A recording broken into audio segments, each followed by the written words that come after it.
In today's video, I'm going to teach you how to decide to log into ChatGPT account. If you're trying to access ChatGPT and want a simple, quick way to sign in, this walkthrough will guide you through the process using a Google account. This is a convenient option if you already use Google regularly, because it can save time and make logging in much easier.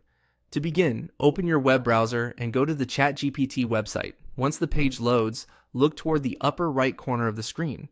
You should see the login button there. Click on that to move to the sign-in page. After that, you'll be presented with different login options. On this screen, click Continue with Google. This option allows you to use your existing Google account instead of manually entering a separate email and password for ChatGPT. It's especially helpful if you prefer a faster sign-in experience or if your browser is already connected to your Google account.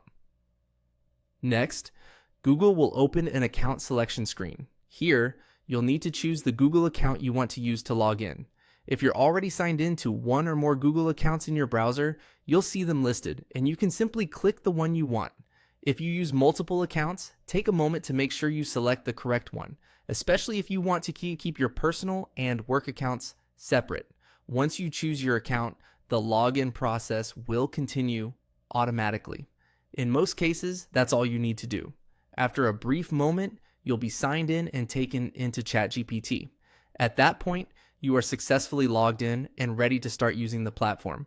You can begin a new chat, explore previous conversations if they're available on your account, or use any features included with your plan. If the page takes a little longer to load, just give it a few seconds. Also, make sure you're using the same Google account you originally used for ChatGPT if you've signed up before, since using a different one may create confusion or take you to a different account profile. That's all it takes to log into ChatGPT with Google. It's a very straightforward process once you know where to click.